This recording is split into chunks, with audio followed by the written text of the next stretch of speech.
world was young, the mountains green, no stain yet on the moon was seen. Then with a crash came a great ringing shout. Ra, boom, ra.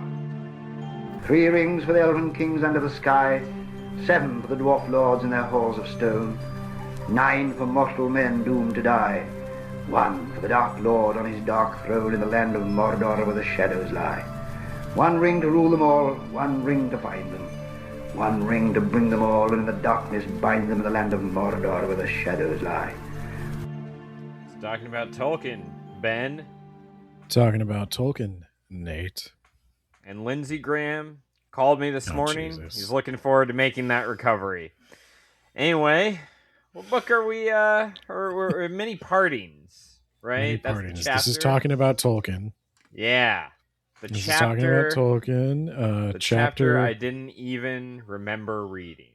So this is good. I'm glad you're here. It is chapter 6 of book 2 of Return of the King.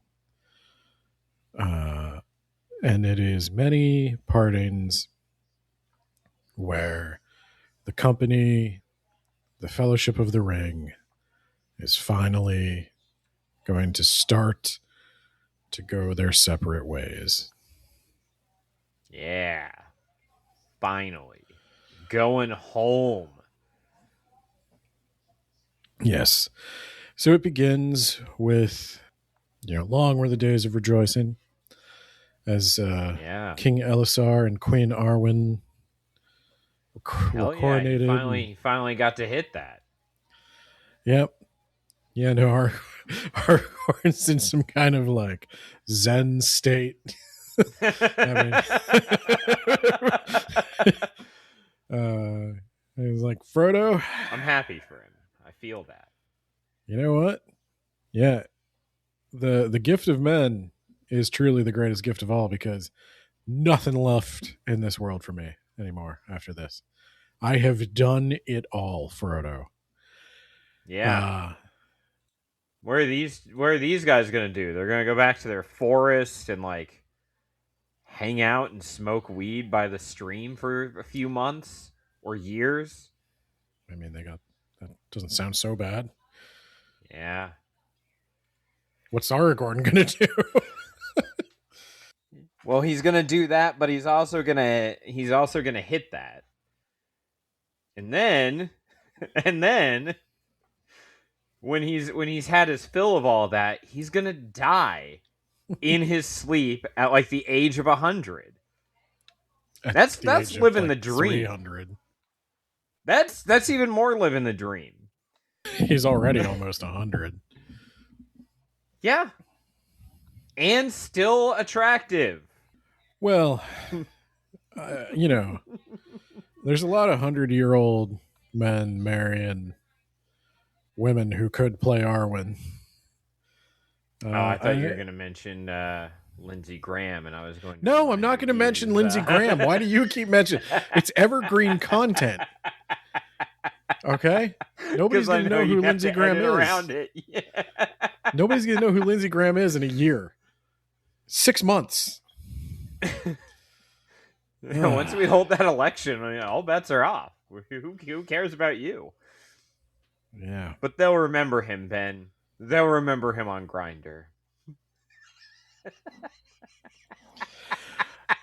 Between you and the Discord, I'm trying so hard to keep things... I thought you were going to say your wife. No. No. Honestly, Shy hasn't brought it up very much. No, the Discord is where I'm trying to be like, guys, yeah, can't cheer for people's deaths. As much as you may want to, you got to keep that inside. You got to keep that bottled up. You got to keep that bottled up. Yeah. The world's changing. So Frodo has finally come to Aragorn. And Aragorn stops him before he can even talk. And he's like, I know why you're here. And get me the fuck out of here. He said, I know you want to go back to the Shire. And Frodo says that he does want to go back to the Shire, but mostly he wants to go back to Rivendell because he wants to see Bilbo, and he was kind of surprised that Bilbo didn't show up for the wedding, knowing how they were surprisingly good friends, Aragorn and Bilbo. Well, have you seen The Last Crusade? You probably haven't seen that. It's not out yet. But there's a scene where the guy takes the wrong grail and he just rapidly ages. That's going to be real relevant real soon. Yeah, so Arwen tells Frodo that... Well, first she asks, "Do you wonder at that, ring bearer? For you know the power of the thing which is now destroyed." Yeah, we could just call it the ring now, right? Because, like, it's gone. It can't hurt us anymore. But I just like the way Arwen says it, like, "Oh, it's not obvious to you? It's obvious to me that the ring is gone, and with the ring goes its power, and with its power goes all the things it was keeping eternally young, or in the case of Smeagol, young-ish." And Bilbo says, "Well, then all the more reason I should go sooner than later, I guess." And Aragorn tells him that he should wait at least a week, because in a week they will all be heading back west, as they will be riding in state alongside Theoden as they return him to Rohan. And he would like to share the road with them a little longer. I think Aragorn also says that he would give Frodo whatever gift he would desire, but Frodo has already said he doesn't want anything.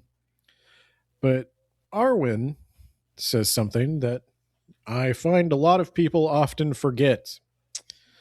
So I'm going to read it. "A gift I will give you, for I am the daughter of Elrond.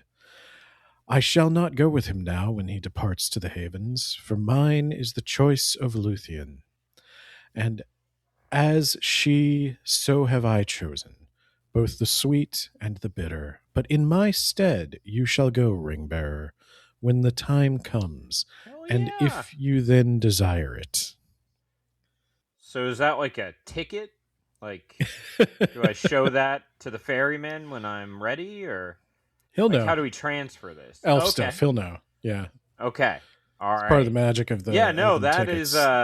that is not something I remembered, because again, the movie has replaced much of my memory of the books, especially this book, because I think this is around the time I stopped reading. I was like, all right, cool. They beat Sauron. We're done. It does. The pacing slows to a grinding halt right here. Yeah, everyone lives happily ever after, I assume. Sam marries what's her nuts and her brothers, and everyone into the sunset. But not to be. To break that down a little bit, Arwen had the option of going into the West, of choosing the destiny of elvenkind, as she, like Elrond, is half elven. She's like 3/4 elf, but they call it, half. Yeah, elven. but we don't draw your blood to like we're just gonna call you half elf. Yeah, and I think she's half elf, or she's 3/4 elf. God, what would that be? 1/8 angel, 1/8 human, and a quarter Japanese. Respect. But yeah, so she is able to choose either the path of humanity or the path of, but not the path of angels. The path of angels is kind of the same as elves at this point. The angels had the choice of whether or not to go into the world, but she doesn't have that choice. That's unfortunate. She can't just be like, I want to leave the world and become a celestial. That is the choice of man. If you want out of the world, you're taking.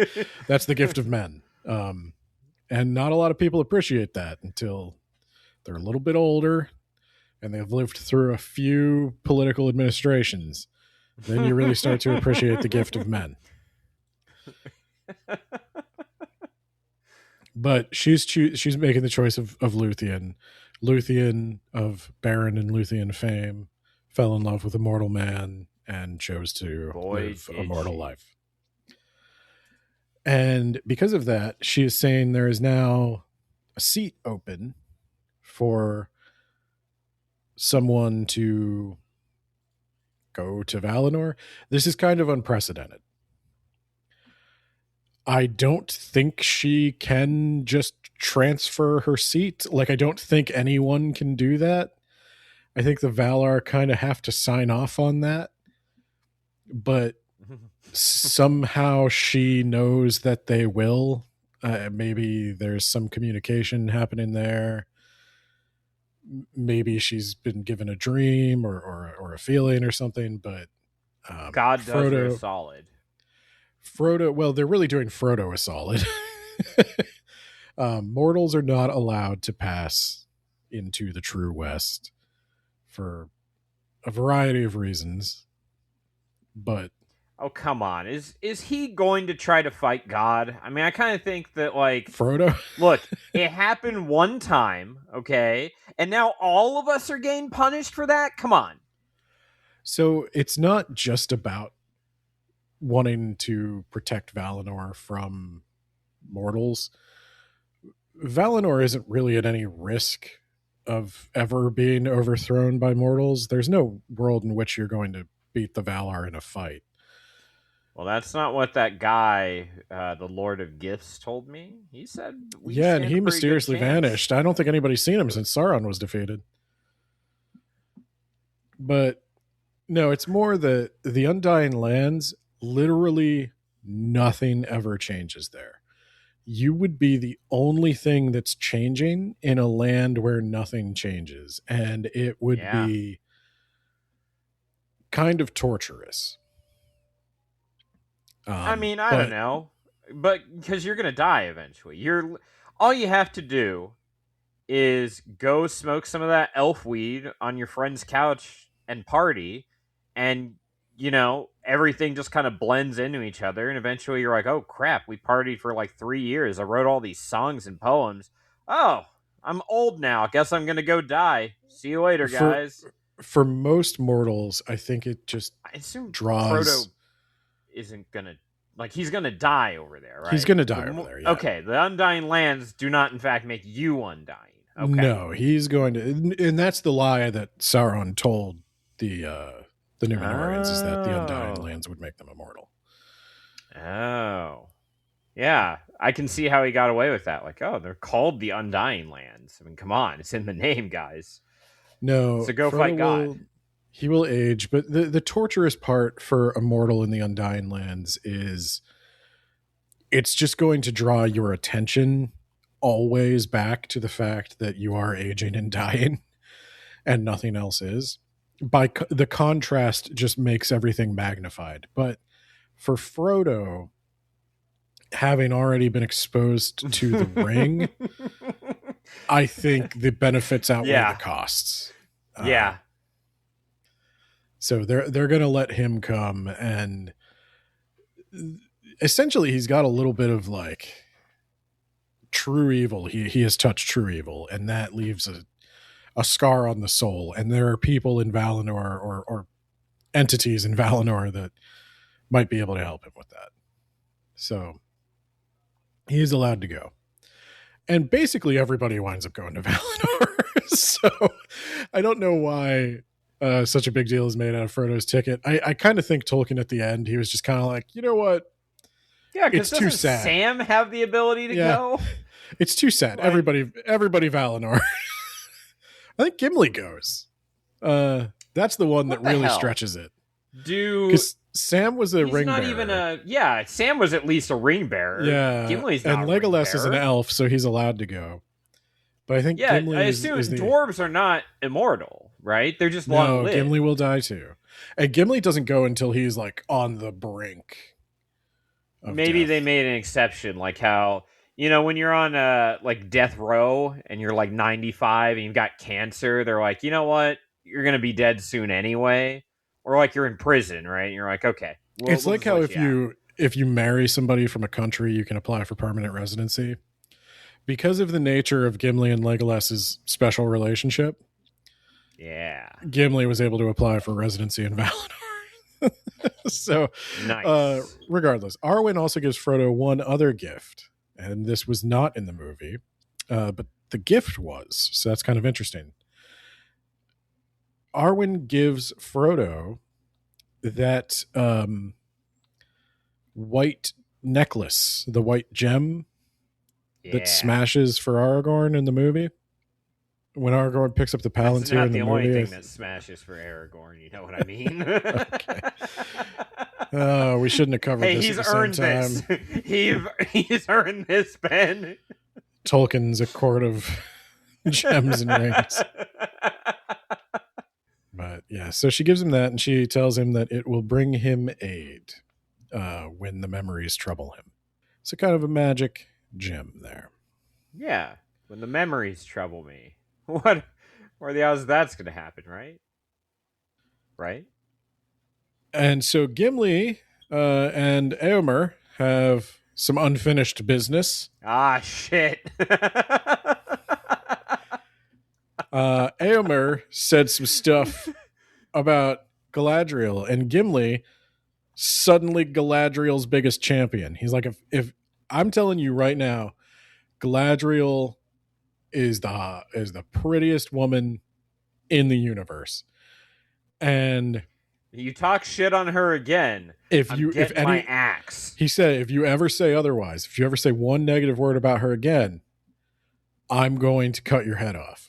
And Eomer comes up to him and he's like, well, Gimli,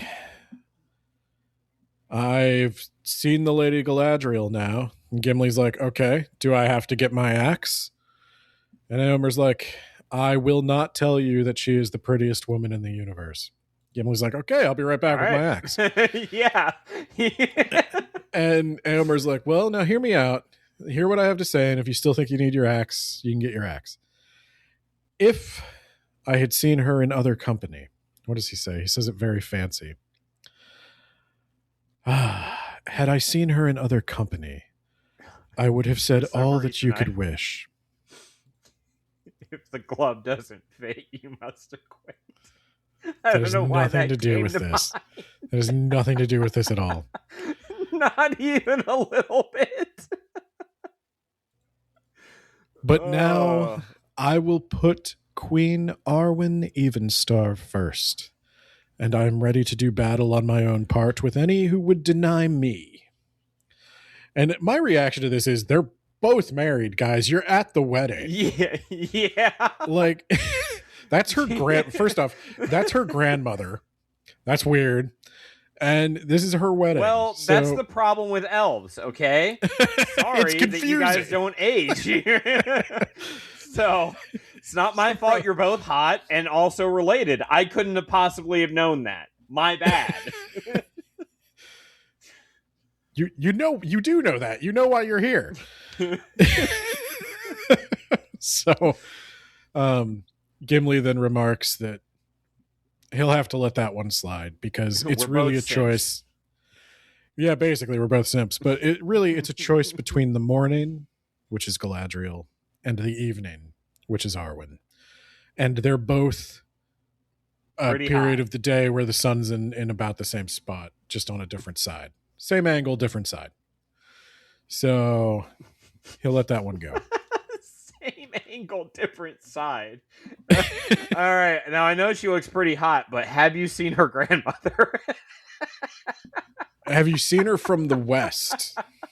Because if she were standing in the west, that'd be a different thing. And so they never from ride. The east, though. Gondor has a thing about that. So that's why they skip sunset and they go straight to evening. Oh, wait, I got my east and my west mixed up. Yeah, no, Galadriel would be the east. Yikes. Ooh. We begin kind of a long procession of going back to Rohan. On the way, they pass the forests of the Druidon, which Aragorn benevolently gives to the Druidon. Yeah. Which it's a nice gesture. He says that The forest of the Druidon. King Elisar has come, the forest of the Druidon he gives to Gon Gon and to his folk, that none may hereafter enter without their leave. And they're like, yeah, it was ours anyway, jackass. Now I'm giving not you yours. your land. So Yeah, not I just doing want me you any to know favors, guy. that I do have power over you, and I'm just choosing not to exercise it. You may come on in the woods and see. Yeah, come on in the woods and see about that. Maybe I will. I mean, not right now or even later, and we're going to take a different path to go back to our capital. But don't test me. And then the drums sound and they roll away. And Aragorn's like, I think that went well. Yeah, I think that went well. And so they go back to Rohan, and it's very Beowulf. He gets an old Anglo-Saxon style burial. They put him in a mound. They put grass on the mound and some flowers. They bury him with all kinds of treasure, his weapons and armor. And they ride horses in a circle around the barrow as they sing a song that Gléoine, the minstrel, has made. And he never made any song after that. This is the Dirge of Theoden is his crowning achievement. And Mary, this is very Beowulf, but it's kind of funny because Mary's like 50 or something. How old is Mary? He's got to be. He's at least 40. Old. Yeah. Yeah, because I think Pippin was 30 and the rest were in their 50s. Yeah. Yeah. So Mary, a man, I'd say in early middle age at the very best, declares that Theoden was as a father to me. What? This says 36. That can't be right. Well, maybe it was 36. How does Frodo know all these people? Yeah, because Frodo's 50. And everyone else is in their 30s except Pippin is just before his 30s, apparently. I guess they're cousins. But yeah, point is, the idea that a grown man becomes like a father to another grown man is very Beowulf. The idea that a king should be fatherly. Yeah. It's interesting. Like Tim Walsh. We were so close to having it, Ben. Why do you keep doing this? Especially, nobody is going to know who Tim Walsh is in a year. No, if they even know now. No one has any fucking clue. Okay. So, then, Eomer settles a question I had. And he's like, I know we're all having a funeral here, and that's sad. But also, Faramir, steward of Gondor, prince of Ithilien, has asked that Éowyn, the Lady of Rohan, should be his wife, and she grants it full willing. Therefore, they shall be, and I love Tolkien, I just love him so much. Therefore, they shall be troth-plighted before you all. Yeah. He just couldn't say betrothed. It was just too... That old-timey word was just too new for J.R.R. Tolkien. Instead, they are troth-plighted. As you do. That's going to come up in the Silmarillion a lot when somebody betrays somebody's troth. Yeah. Do they call it a troth? Yeah, they call it a troth. Oh, God. All right. Oh, I'm looking forward to you reading the Silmarillion. The further J.R.R. Tolkien gets from an editor, the more of this troth-plighted stuff you're going to see. Because he just straight up wrote like whole sections of it in Old English. There's a version of the Lay of Luthien that's just in Old English. Good? It's interesting.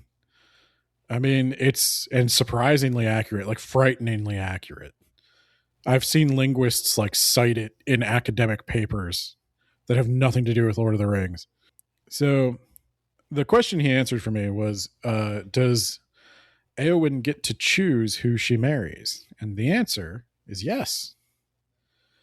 Unlike the traditional Anglo-Saxon society that Rohan is based on, Rohan has some gender equality. Not like the best, but Well, we'll iron those out during the Age of Man. We'll get rid of some of that so that we can. It will be better this way. Arrange these marriages for political gain. I mean, I guess it does help that she literally chose like the prince of the only other kingdom that you would want to be allied with. Yeah, So, that probably doesn't hurt. Yeah. yeah, I mean, the history of Europe would be a lot different if more of the couples just happened to be hot people of about the same age. Alas, it was not.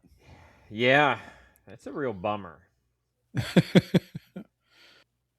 So, before they leave Rohan, this is as far as Aragorn, or this is as far as Arwen is going at this point.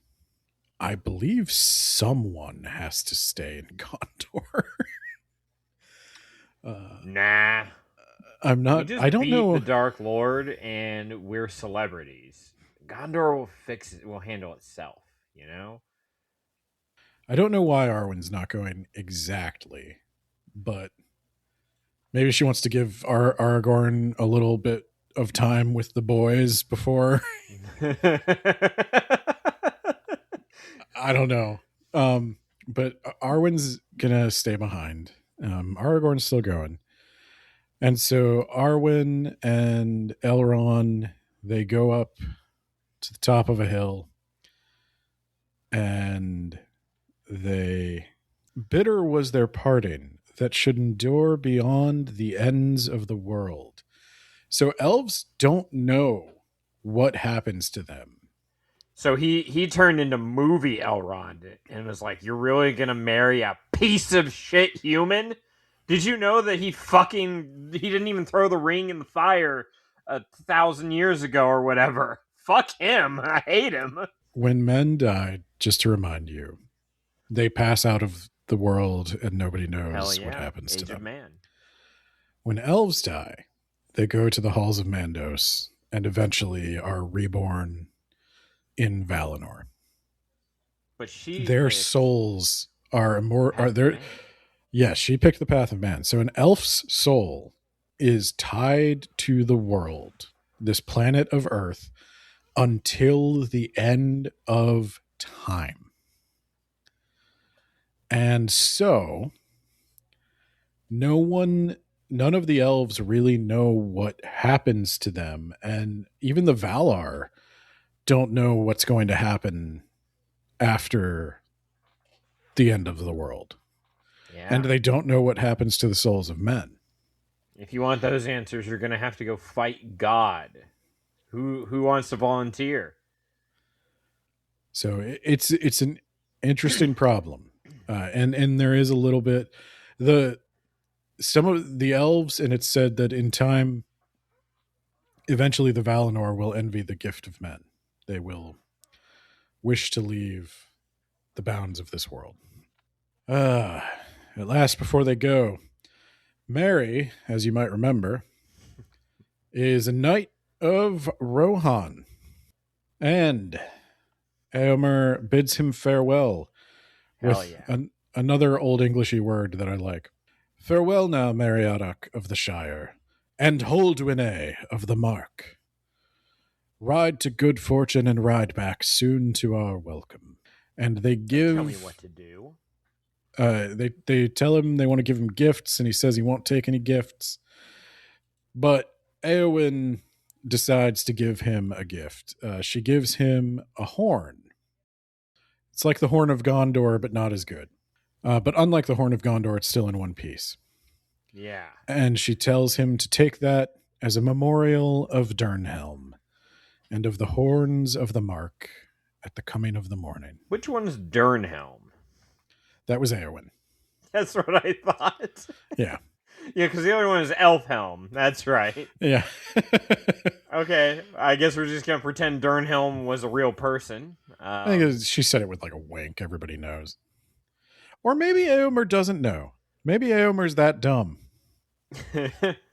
You have to remind me how you got injured again when you shouldn't have even been anywhere near the battlefield at all. Like, No, he's got to know because Eowyn tells him it's a heirloom of the house and all that stuff. Next, they ride up to Helm's Deep. We have a few more boxes to check. Legolas has to repay his promise to Gimli to see the glittering caverns. He's just super excited about it too. Legolas is like super bummed out that he's got to go in these caves, and Gimli's super excited. And when they come out, Gimli is like super proud of himself, and Legolas is just like, whoa. That's whoa. All right, guys, it's like the crystals, man, like they capture the light, man, and they reflect it. And I didn't think rocks could sing, but I heard them in my soul, you know? Then Legolas reminds him that I hope you're going to be equally as happy when we go to Fangorn. And yeah, Gimli's turn to be mad. I'll be I'll be equally as enthusiastic. Yeah. So then we ride to Orthanc, Saruman's tower, and we hear a Treebeard Homan, and he comes striding down with Quickbeam at his side. And the Ents have planted orchards and gardens all around Orthanc. And there's a giant lake that the tower just sort of shoots out of from where they flooded it. And Treebeard's... They plant gardens specifically because that's what the Ent wives like. So, like... I don't know. Maybe this is our chance. Treebeard does not seem optimistic. Nah. And Treebeard... Not at all. He points out that, you know... You might not think Ents do a lot, but we killed thousands of orcs. Those guys riding from Rohan wouldn't have made it if we hadn't killed just thousands of orcs. And everybody's like, yeah, that's really awesome. And he's like, but I suppose, you know, you're here to check on Saruman. And Gandalf's like, yes, how is Saruman? Is he not wary of Orthanc yet? I don't suppose that he'll think you're improving the view. And Treebeard's like, oh yeah, Saruman. I told him a lot of stories, and boy, he did not like listening to them. I tried to give him news, and Gandalf's like, well, I'm surprised he bothered to listen. And he's like, well, I gave him news. I sprinkled in some stuff that was going on so that he would continue to listen, but I tried to weave in a sort of Christian message to him, you know, something about redemption and, you know, just really embracing the Lord in your heart. And he was bored. I could tell he was bored, but I think I got through to him a little.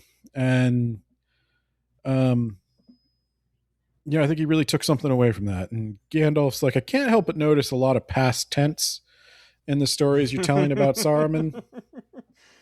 And Treebeard's like, I can't get anything by you, Gandalf. I let him go. Yeah, I 100% let him go. Gandalf's like, why? Why would you do that?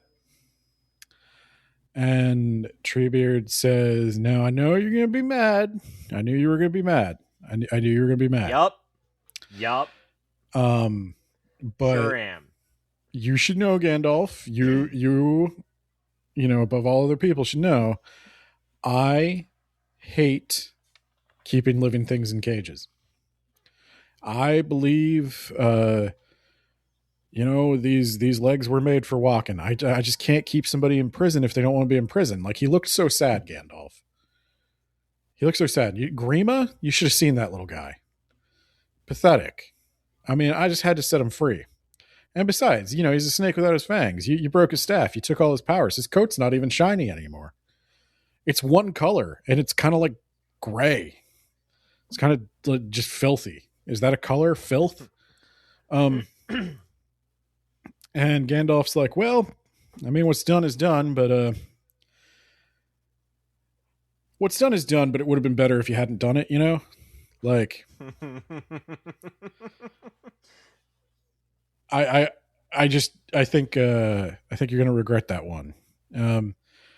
He's like, did you at least keep anyone else from going in there? Are we sure he can't get back in? And Treebeard's like, oh, I made him lock it, and I made him give me the keys. Here's 2 comically large keys, joined by a ring of steel. And he hands them to Aragorn. And Aragorn, again, I think attempts to give someone their own land by telling that that's what you do when you're king. The Ents can have the land they already have. When your soldiers do really well, they bring you all the spoils so you can divvy them out. It's just what you do. And Legolas is ready to turn to Fangorn. And then Aragorn is like, so, here then at last comes the ending of the Fellowship of the Ring. But I hope you all come back.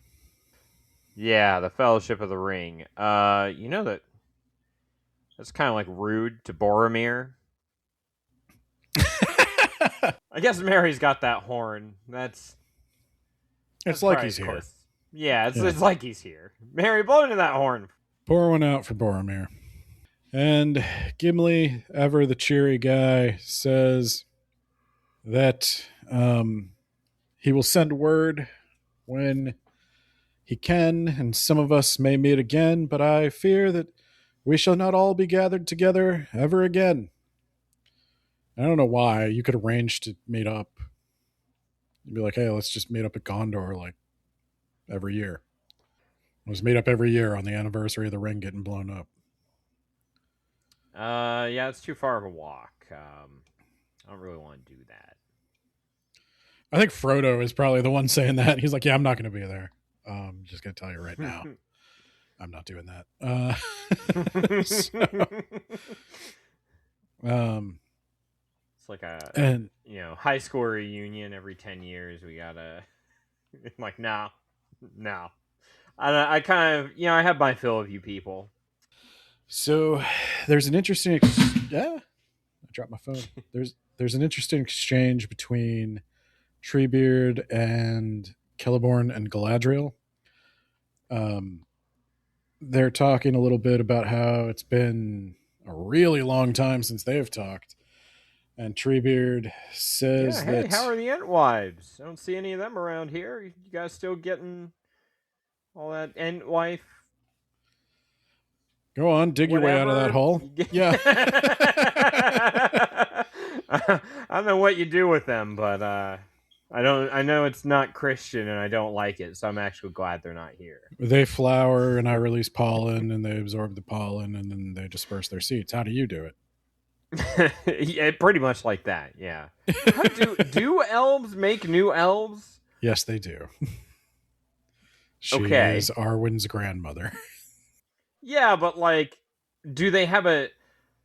Okay, like, is there an elf menopause? Is there like a point where it's like, all right, I'm 400, I'm not going to have kids anymore? Yes, there is. Okay. Yeah, there is, and it applies to both sexes. Okay, that's just not fair, all right? No, elves are pretty strictly monogamous, and there is a time for, like, child rearing and raising, but then they have all their children kind of quick succession, but like quick succession for elves might be 100 years apart, but most elves have relatively few children, and then they put that behind them. And some of them get themselves and all their children killed by trying to fight a lesser god. So happens more than you'd think. Elves only have one natural predator. Lesser gods. No one even had to trick him into doing that. There wasn't anyone saying, like, you should go fight him. You can win. It'll make you immortal. Nah, actually, there were a lot of people telling him expressly that he would never succeed and not to do that. Yeah, well, And I those people were watched gods. Dragon Ball Z, okay? That is how I can't wait for you to see how much shit Feanor talks. 90% of Feanor's dialogue is him telling gods to fuck off. And then he goes across the ocean and immediately dies. Like, he's the first battle, he's fucked. Feanor is such a joke. Oh. But anyway. No, the interesting exchange. I'm just going to call attention to this because it's a weird exchange that I don't know why I put in there, and I'm not really sure what it means, but I think it's worth speculating on a little bit. That Galadriel says that they may meet again, but not in Middle Earth, nor until the lands that lie under the wave are lifted up again. Then, in the willow meads of in the willow meads of the Tessarinan. So why haven't we lifted the land beneath the waves? I was going to talk about that. So I think what she's actually referring to is the remaking of the world. Yeah, I mean, I figured that's what she was saying, but like, can we just lift the lands out? Like, probably not. No. Hey, lesser god, can you just like do us a solid and just like pluck that out of the sea? I mean, there's a lot of land that is no longer above the ocean. It would be cool if that were not the case. You wanna get like a divine bucket and move that water out of there? We could, but we're not gonna. You've got enough land. Land is not your problem. Yeah, it's oil. And then Treebeard turns to Merry and Pippin and he says, will you join me in another drink of vent water before you go? Drink my juice. And they're both like, hell yeah, we will. Hell yeah, we will. Yeah. I'm going for 5 feet. I was gonna say I'm gonna be joining the NBA. I need to get taller. Can I take some for the road? Just be guzzling ant water on the road. And then they go, I think they go a little bit further, and then when they're about to turn again, that's when Aragorn has to take his leave, and Galadriel and Celeborn give him a good farewell. I understand Galadriel's message. I don't understand Celeborn's. Galadriel says, Elfstone, through darkness you have come to your hope, and now you have all you desire. Use well the days. Pretty good farewell. Hell yeah, man, already ahead of you, buddy. It's my granddaughter. I don't want to hear about that. So... Oh, it's your granddaughter too? Okay. Celeborn tells Aragorn, Kinsman, farewell. May your doom be other than mine, and your treasure remain with you to the end. May your doom be other than mine. Right. Gotcha. I'm wondering what Celeborn's referring to there. So I know one of the things is Galadriel goes back to Valinor before Celeborn. Oh, okay. I mean, that kind of seems uncool, but I think you do what you gotta do. I think she goes back before Celeborn. Maybe that's what he's talking about. Maybe he's saying like, may you never be parted from your soulmate. I don't know what the deal is there. Go back with her, dude. I got stuff to do. Like what? I got a lot of Lorien stuff to do. Okay. He's like, look. Go on, I'm waiting. Like what? I've been with her. I've been married for 1,300 years. Okay, just give me 6 months. Absolutely not. No can do. But I meant to say 13,000. I said 1300. Yeah, I meant to well. say 13,000 years. There's another 0, Aragorn. And then Yeah, they it keep sounds like a walking you down the problem. road. They're heading towards the Misty Mountains, and wouldn't you know who they come up on? Yeah, I do not remember this at all. I was like, it's not really. It's got to not really be him, right? No, it's just him. There's an old man leaning on a staff with a guy next to him that looks like absolute crap. And Gandalf rides up and he's like, "Well, Saruman, what's up? How you doing? How you doing, big guy?" Fucking great. Doing And fantastic. It looks like I'm the king of the world, right? Fuck you, Gandalf. he says, "What, Gandalf? What do you want? Are you still going to tell me what to do, or are you just not satisfied with my ruin?" And Gandalf says, "You know the answers. No and no. I'm not going to tell you what to do, and I'm not satisfied with your ruin. Take that how you will." But Gandalf says, "In any case, the time of my labors now draws to an end. The king has taken on the burden, and if you'd waited at Orthanc, you would have seen him, and maybe he would have shown you wisdom and mercy." And Yeah. Saruman says, "All the more reason to have left sooner, for fuck you. Okay? Fuck your wisdom. I've got your wisdom and your mercy Fuck your right mercy." here. This middle finger's wisdom, this one's mercy. And he says, "All I want is to get out of his realm." And then Gandalf says, "Then you are It's once gonna be more real hard going. because there's so much of it now. You are once Got more going so the much wrong land. way. You're gonna have to head east or south, Saruman. Because everything to the west until the ocean is his." And he says, "But I'll still help you, Saruman, if you want it. I'll give you one last chance. Do you What want would he me?" have done if he was like, okay, He probably deal. would have. They probably would have taken him back west with them if he wanted to go. Shit, you think they would have let him go to the west, west, The west, yeah. over what does he do? What does he do then? Hey guys, so you might have seen some shit. That was a big whoopsie. My bad. The Valar were going to let Sauron go back after Melkor was overthrown. Oh shit.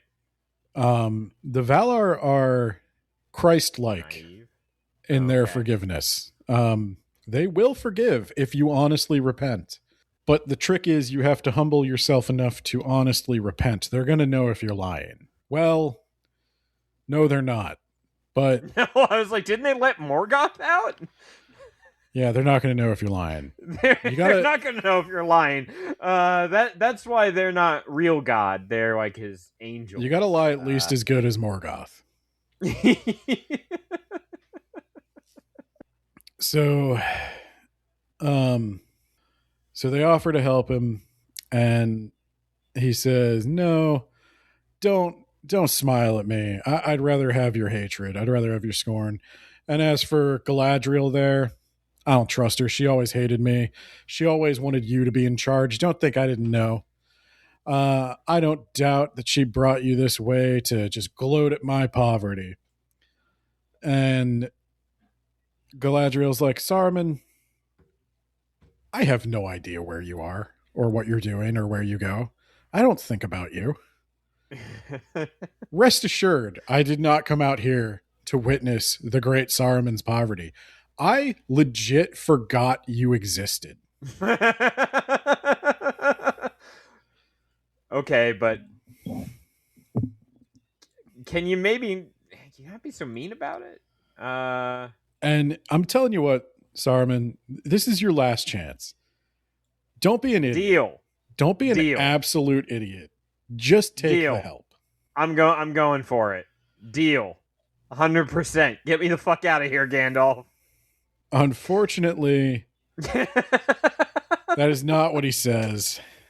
And he says, he sure doesn't. No, I'd be like, wait, you're serious? I could just like fucking leave? Like if I just like bro, I'm fucking broke and destitute. I'm about as sorry as I can be. Yeah, if get me it the be fuck truly out of here, the Gandalf. last, I am glad. For I shall be spared the trouble of refusing it again. All my hopes are ruined, but I would not share yours if you have any. Also, little If ones. we have any. Little ones. Got any of that weed? I'm broke here, okay? There's one kind of help I want. And I want some of that weed. This is where the whole, like, okay, I don't want to give to charity because he's just going to blow it all on weed. Yeah, so you just give him the weed. Yeah, so he's, Mary's like, I can give you a little bit of weed. You know, it's the stoner's creed. You know, I don't want anyone to have to go through life sober. So Yeah. I'll give you a little weed. I stole it from you anyway. And he's like, yeah, that's right. I'm taking your bag too. Mary's like, well, fuck you, guy. Yeah. He's like, yeah, no, I'm taking your bag. You stole my weed. I'm taking your bag. And this is like, I know it's just nicotine, but this is a stoner conversation that we're having right now. Yeah.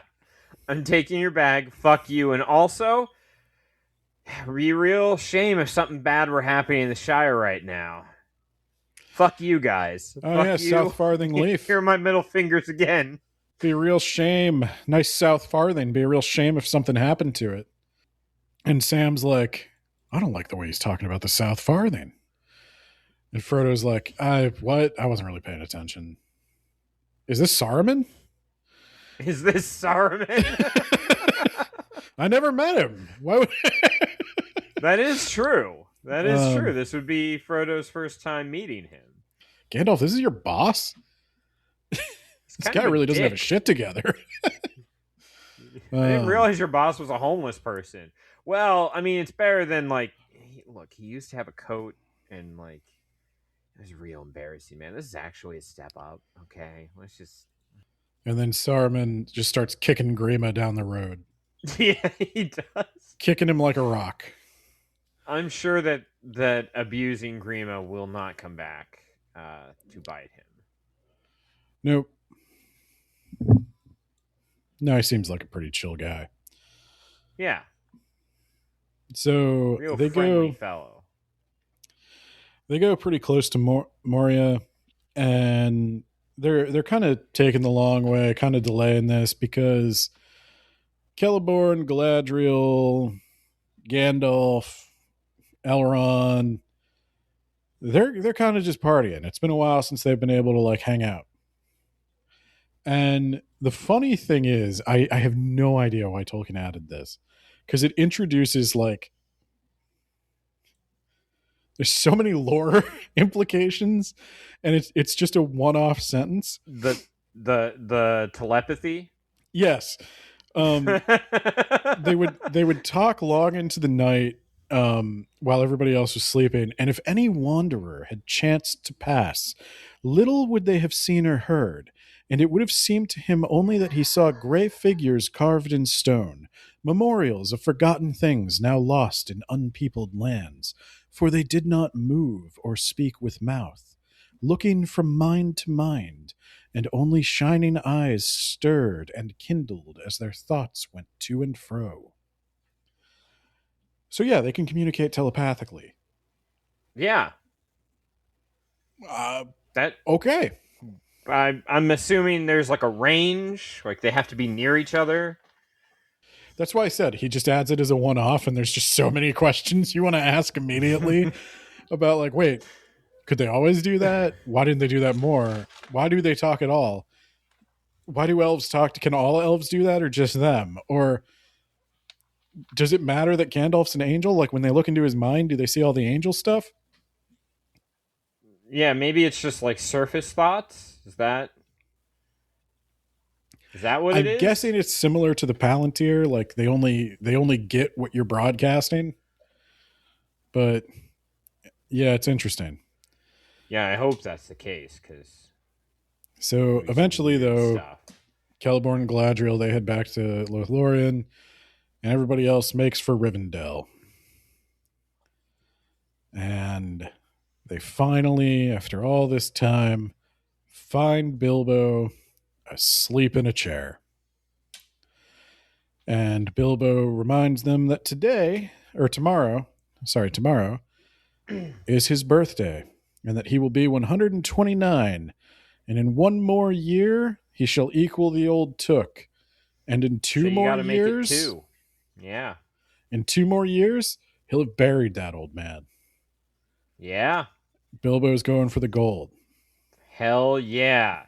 Don't be like Betty White. Go the distance. Merry and Pippin walk up, and he's like, Jesus Christ, you guys are tall now. and Merry and Pippin are like, hey, look, if you're going for old Took, I don't know why we can't go for Bull Roarer. You're going to be the oldest hobbit. We're going to be the biggest. You know, as we all remember the legend of Bull Roarer Took, the hobbit so big he could ride a horse. Yeah, I remember that.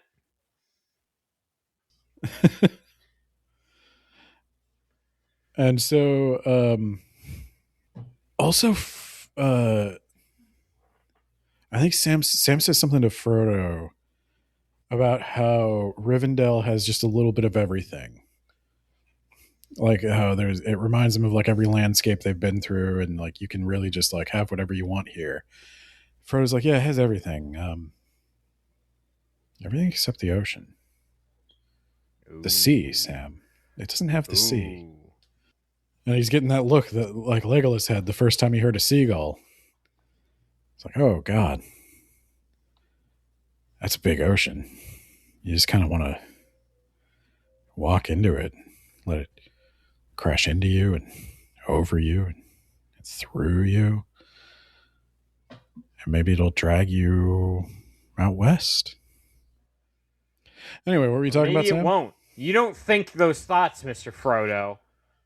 You're a Shire man. And so Bilbo, he's obviously aged. He's still doing pretty good. He's still spry, but he's nodding off a lot, kind of forgetting things. He's pretending to be more put together than he is. And it's kind of interesting because he's shitting his pants and people have to cover for him. Okay, not that bad, but he's written a couple of books and he's got tons of papers and notes, which is funny because this is Tolkien. Christopher Tolkien talks in The History of Middle-earth about how it's so difficult to put his papers in order because you're talking about literally 60 years of papers and letters all out of order, stuff written over top of other stuff, on the back of other stuff, in the margins. At one point, Tolkien promised to give all of his Lord of the Rings materials, like all the drafts and stuff, to some library, I think in the United States. And after he died, Christopher Tolkien was working on the history of the United States. What? Goddamn right, it was in the United States. Where else would it be, Ben? His beloved Age of Oxford. Man. But no. He Oxford.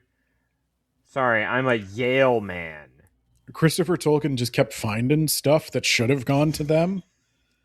And like as he was working on it, they like started trading papers. He's like, "Hey, I'm trying to put together the history of Middle-earth.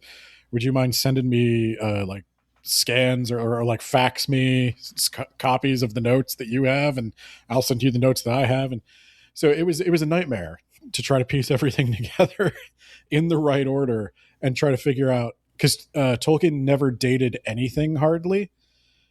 If there is a date, Christopher Tolkien makes a special point to call it out, and he always says, uncharacteristically, my father wrote the date on this piece of paper.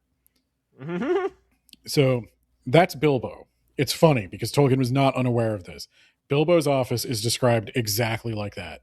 Just a mess of projects, half started, various stages of complete. And he just gives it all to Frodo and is like, hey, you figure it out. And then to Sam, so he gives Frodo all of his unfinished work. And then to Sam, he's like, you know what? I could give you a bunch of unfinished work, but for once, I'm going to give somebody exactly what they deserve. Sam, here's a big old bag of money. Fuck yeah! This is the last of the treasure I took from Smog. And I want you to have it.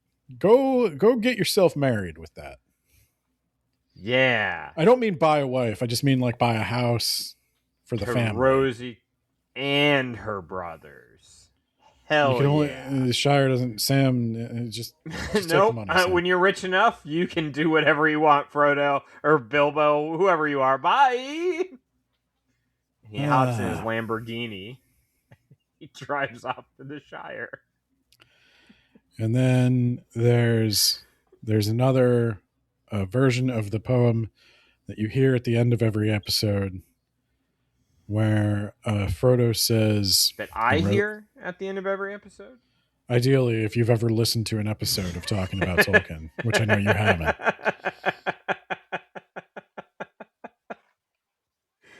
Wait, are we publishing these? Yeah, this isn't just me and you talking. These go out on the podcast feed? Yeah, that's why I ask you to stop talking about Lindsey fucking Graham. We talk about Mitch. I mean, I hear he absorbed the power of Lindsey Graham and he's making a recovery. I'm going to read a poem now. Go for it. The road goes ever on and on, out from the door where it began. Now far ahead the road has gone. Let others follow it who can. Let them a journey new begin. But I, at last, with weary feet, will turn towards the lighted inn, my evening rest and sleep to meet. Bilbo is finally done. And then Frodo says that he's going to go back to the Shire, but don't worry, he'll come back soon. And Elrond sort of takes him aside and he's like, hey, Frodo, how about you coming back soon?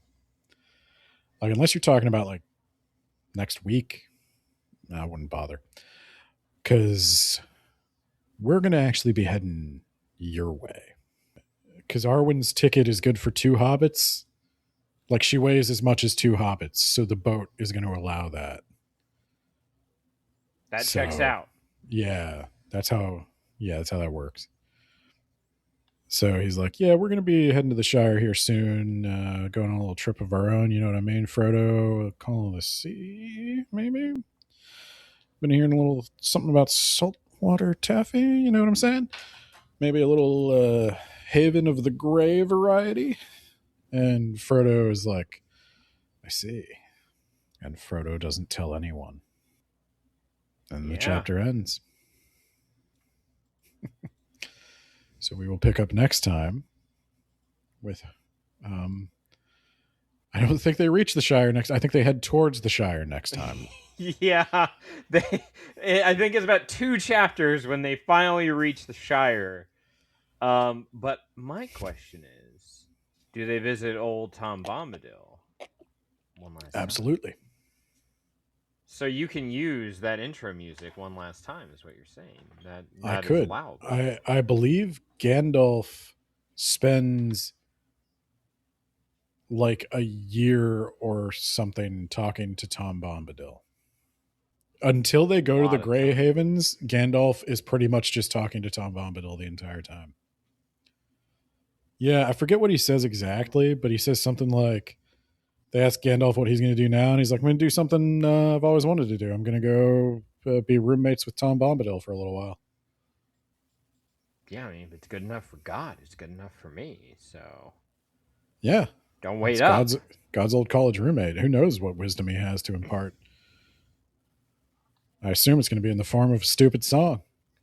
But you know what? It always is. When you're with Tom Bombadil, and you get those Tom Bombadil mushrooms, that music starts to turn into all kinds of pretty colors. So it's called synesthesia, Frodo. Hey there, ho there, ring-a-ding-dillo, if you know what I mean. And I mean illicit drugs, Frodo. When I go back to the West, I'm not going to have a body, Frodo. I got to make the most of it. I'm going to go back to being a pure angelic spirit.